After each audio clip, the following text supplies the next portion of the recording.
بسم اللہ الرحمن الرحیم۔ بسم اللہ الرحمن الرحیم۔ السلام علیکم ورحمۃ اللہ وبرکاتہ۔ تمام تعریفیں اللہ رب العزت کے لیے، درود و سلام ہو خاتم النبیین حضرت محمد مصطفیٰ صلی اللہ علیہ وآلہ وسلم پر اور آپ کی آل پاک پر۔ خوش آمدید مناقب اہل بیت یوٹیوب چینل میں۔ آپ دیکھ رہے ہیں مناقب اہل بیت یوٹیوب چینل۔ یہ وہ چینل ہے جہاں ہم بیان کرتے ہیں اہل بیت علیہ السلام کی محبت، ان کے فضائل اور ان کی سیرت اور ان کے اقوال حکمت۔ آئیے ناظرین ہمارے ساتھ اس سفر میں شامل ہوں تاکہ ہم سب مل کر اپنے دلوں کو اہل بیت علیہ السلام کی نورانی تعلیمات سے منور کر سکیں، اپنی زندگیوں کو ان کے راستے پر استوار کریں اور حقیقی سکون اور کامیابی حاصل کریں۔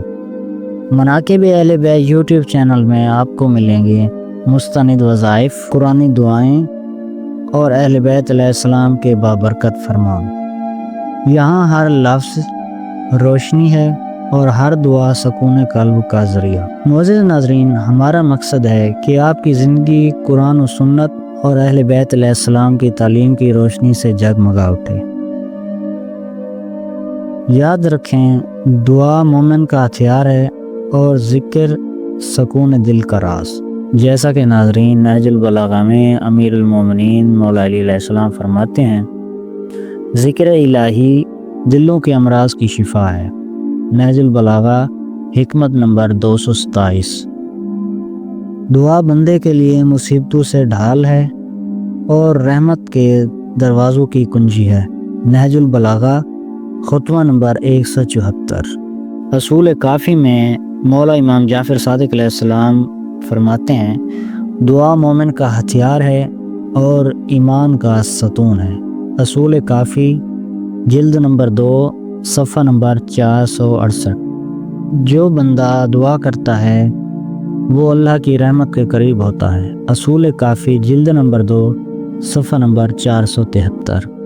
ایک اور جگہ امام سجاد علیہ السلام صحیفہ سجادیہ میں فرماتے ہیں، اے پروردگار مجھے اپنے ذکر میں مشغول رکھ تاکہ میرا دل سکون پا جائے۔ صحیفہ سجادیہ دعا نمبر 5۔ بصرہ کا رہنے والا شخص جس کی جڑی بوٹیوں کی دکان تھی، 2 شخص اس کی دکان پر آئے اور اس سے کافور اور سدر مانگا۔ کافور اور سدر جب کوئی میت ہو جائے تو غسل کے لیے کام آتے ہیں۔ 3 طرح کا پانی غسل میت کو، ایک کافور کا پانی، ایک سدر کا پانی اور ایک سادہ پانی، 3 غسل میت کو دیے جاتے ہیں۔ لینے آئے، دکان والے نے دیکھا کہ یہ دونوں لوگ یہاں کے رہنے والے نہیں ہیں، ان کا حلیہ الگ لگتا ہے، ان کا کردار الگ لگتا۔ پوچھا کہ کہاں سے آئے؟ کہا تمہیں اس سے کیا، کافور سدر دو۔ کہا نہیں آپ یہاں کے نہیں لگتے۔ بہت اصرار کیا اس نے، تو انہوں نے کہا کہ ہم امام زمانہ عجل اللہ تعالی فرج اللہ صلی اللہ علیہ محمد، کہا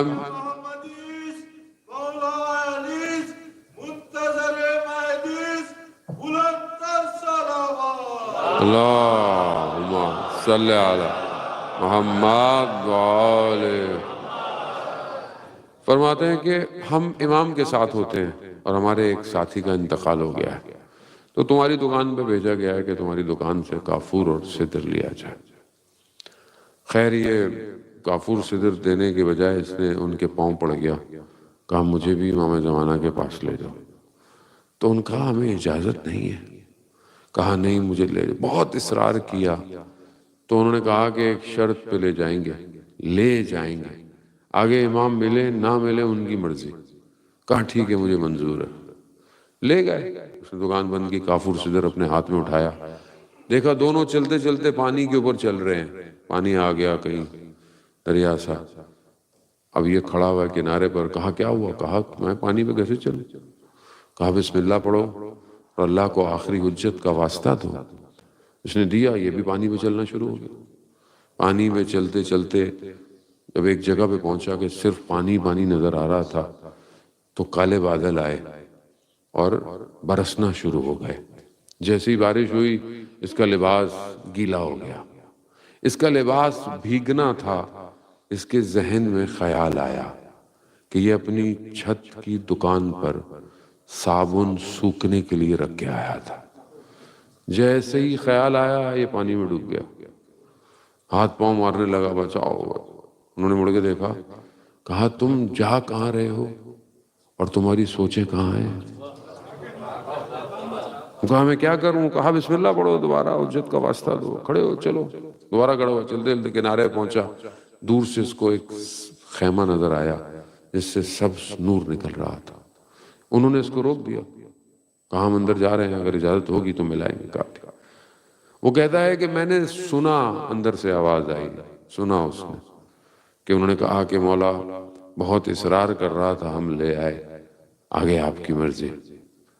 تو اس نے سنا کہ مولا نے کہا جس کی سوچیں صابن میں ہوں وہ ہمارے کسی کام کا نہیں ہے۔ اس کی دکان تھی، اس کی صابن الگ تھا۔ عزیزان محترم، میری زندگی میں صابن الگ ہے۔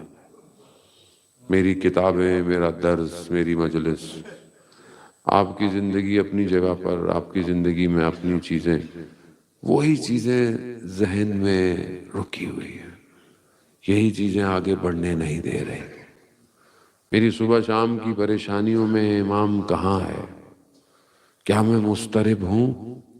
کیا میرے اندر اضطراب پایا جاتا ہے؟ کیا میں تڑپتا ہوں یا نہیں تڑپتا؟ اس میں کسی کو بتانے کی ضرورت ہی نہیں۔ آپ ہیں اور آپ کا امام ہے، آپ اپنے دل کو اپنے امام کے سامنے خود رکھیں۔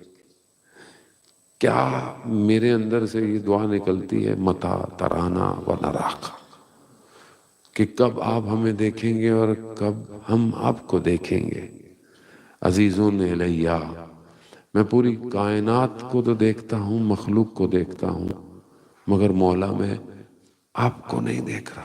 معزز ناظرین، اگر آپ کو یہ ویڈیو پسند آئی ہو تو اسے لائک اور شیئر ضرور کریں، اور ہمارے چینل مناقب اہل بیت کو سبسکرائب کرنا نہ بھولیں۔ جزاک اللہ۔